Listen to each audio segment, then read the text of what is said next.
Embarrassment strikes Caitlin Clark's alma mater, but Jan Jensen turns a blind eye to revisiting Iowa sensations era.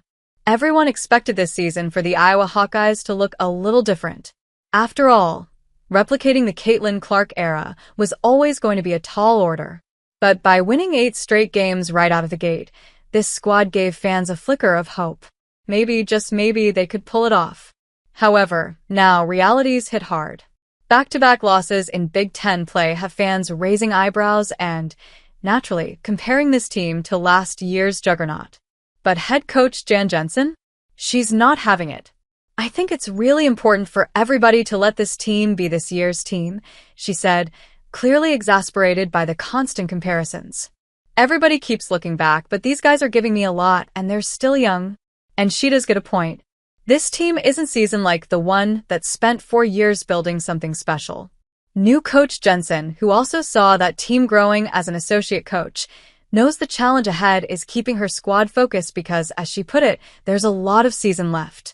She understands that her job is to keep them here despite being disappointed after 2 losses. The team's first blow came last Sunday when number 8 Maryland handed Iowa a tough 74-66 loss. It wasn't pretty. The Terrapins shot out of the gate with 8 insane threes in their first 11 field goals.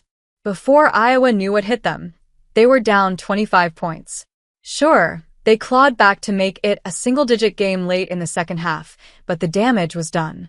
Lucy Olsen led Iowa with 19 points, while Hannah Stulka chipped in 18. Then came Thursday, and it didn't get any better. Illinois pulled off a 62-57 win, snapping Iowa's streak of never losing consecutive games since December 2022. It was another rough shooting stretch from Iowa, who missed 8 straight shots over halftime. Stulka bagged 18 points, but they couldn't find the rhythm as a team. The good part is Jensen knows exactly what's missing. Leadership. The kind of chemistry CC and Kate Martin brought to the table, sharing the court for 4 years and taking the team to finals for 2 years straight. "I've got to develop some senior leadership or upperclassmen leadership," the HC admitted. "That's what we're missing." To be fair, this squad does have talent. Villanova transfer Lucy Olsen is putting up good numbers, averaging 17.1 points per game. But she's still new to this system, and that connection isn't fully there yet. We believe senior Addison O'Grady, who's shooting an incredible 68.2%, as well as junior Stulka, who's scoring in double digits in almost every game and was a piece in the Clark crew too, could step up as leaders. But when is the question? Till then, they need to push so as not to let their AP rankings slip away.